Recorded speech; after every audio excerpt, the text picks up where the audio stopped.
Audio Jungle.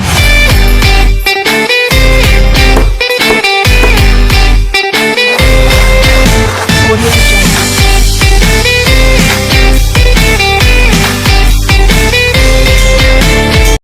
Assalamualaikum warahmatullahi wabarakatuh. Yang kami hormati Ibu Nurul Wardani Lubis, SE MSI selaku dosen pengampu pada mata kuliah Hukum Bisnis. Dan yang kami banggakan tentunya teman-teman yang sedang menyaksikan video singkat dari kelompok kami. Halo teman-teman, perkenalkan nama saya Aurida Visama.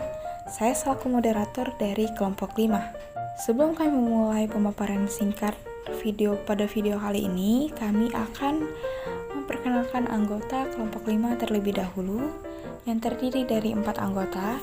Yang pertama yaitu ada Arianto, yang kedua ada saya sendiri yaitu Aurida Visama, yang ketiga ada Devi Yulia, dan yang terakhir ada Sinar Rofli Serewani Lumban Tebing. Nah, pada pertemuan kali ini kami akan memaparkan video singkat mengenai arbitrase sebagai alternatif penyelesaian sengketa bisnis Undang-Undang Nomor 30 Tahun 1999. Langsung saja saksikan yuk.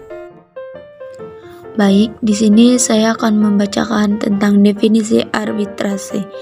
Arbitrase itu adalah cara penyelesaian suatu sengketa perdata di luar peradilan umum yang didasarkan pada perjanjian arbitrase yang dibuat secara tertulis oleh para pihak yang bersengketa Undang-Undang Nomor 30 Tahun 1999. Yang kedua itu ada penyelesaian atau pemutusan sengketa oleh seorang hakim atau para hakim berdasarkan persetujuan bahwa para pihak akan tunduk pada atau menaati keputusan yang diberikan oleh hakim yang mereka pilih. Nah, di sini ada pihak-pihak yang terlibat dalam arbitrase. Yang pertama itu ada pemohon, adalah pihak yang mengajukan permohonan penyelesaian sengketa melalui arbitrase. Yang kedua itu ada termohon, adalah pihak lawan dari pemohon dalam penyelesaian sengketa melalui arbitrase. Yang ketiga itu ada arbiter, adalah seorang atau lebih yang dipilih oleh para pihak yang bersengketa atau yang ditunjuk oleh pengadilan negeri atau oleh lembaga arbitrase untuk memberikan putusan mengenai sengketa tertentu yang diserahkan penyelesaiannya melalui arbitrase. Nah, pembahasan selanjutnya ini ada mengapa sih kita memilih arbitrase. Nah, di sini ada beberapa kita memilih arbitrase. Yang pertama itu ada ketidakpercayaan para pihak kepada pengadilan negeri. Yang kedua itu efisien waktu, harus selesai 180 hari sejak arbitre atau majelis arbitrase terbentuk. Ketiga itu ada efisien biaya. Yang keempat itu ada jaminan kerahasiaan. Selanjutnya ada kebebasan memilih arbitre. Yang keenam itu ada keterlibatan pakar sebagai arbiter. Yang ketujuh itu ada keputusannya bersifat final. Yang kedelapan itu ada bebas memilih hukum yang diberlakukan. Nah, slide selanjutnya ini kita membahas tentang ruang lingkup arbitrase. Nah, yang di sini isi ruang lingkup arbitrase ini kita membahas tentang sengketa yang dapat diselesaikan melalui arbitrase, hanya sengketa di bidang perdagangan dan mengenai hak yang menurut hukum dan peraturan perundang-undangan dikuasai sepenuhnya oleh pihak yang bersengketa dan tidak bersinggungan dengan kepentingan umum. Contohnya itu seperti sengketa bisnis, ketenaga kerjaan, dan lain-lain. Nah, yang kedua itu kita membahas tentang sengketa yang tidak dapat diselesaikan melalui arbitrase, adalah sengketa yang menurut peraturan perundang-undangan tidak dapat diadakan perdamaian.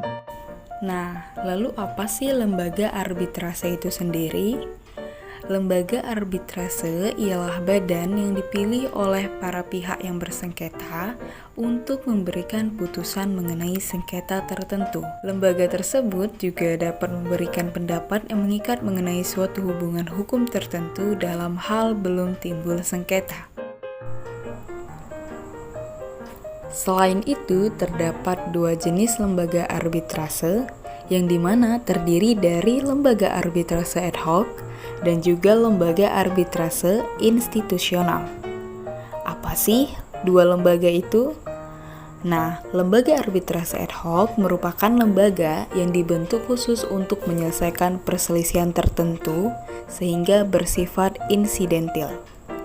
Sedangkan lembaga arbitrase institusional ialah lembaga atau badan yang bersifat permanen Nah, contohnya seperti BANI, BAMUI, the Court of Arbitration of the International Chamber of Commerce.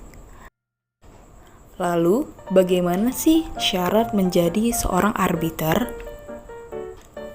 Ada beberapa syarat untuk menjadi seorang arbiter. Di antaranya yang pertama, cakap melakukan tindakan hukum. Nah, yang kedua, berumur paling rendah sekitar 35 tahun. Dan yang ketiga, tidak mempunyai hubungan keluarga sedarah atau semenda sampai dengan derajat kedua dengan salah satu pihak bersengketa. Yang keempat, tidak mempunyai kepentingan finansial atau kepentingan lain atas putusan arbitrase.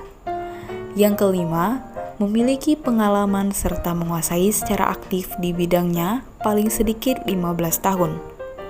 Yang keenam, bukan hakim, jaksa, panitera, dan pejabat peradilan lainnya. Apa sih perjanjian arbitrase itu sendiri? Nah, perjanjian arbitrase ialah suatu kesepakatan berupa klausula arbitrase yang tercantum dalam suatu perjanjian tertulis yang dibuat para pihak sebelum timbul sengketa, atau suatu perjanjian arbitrase tersendiri yang dibuat para pihak setelah timbul sengketa. Terdapat beberapa jenis perjanjian arbitrase, di antaranya yaitu yang pertama, acta compromitendo atau factum de compromitendo, yang dimana artinya suatu klausula dalam perjanjian pokok di mana ditentukan bahwa para pihak diharuskan mengajukan perselisihan yang terjadi kepada arbiter atau majelis arbitrase. Nah, yang kedua, akta kompromis. Apa sih akta kompromis? Nah, akta kompromis ialah perjanjian khusus yang dibuat setelah terjadinya perselisihan guna mengatur cara mengajukan perselisihan yang telah terjadi kepada arbiter atau majelis arbitrase.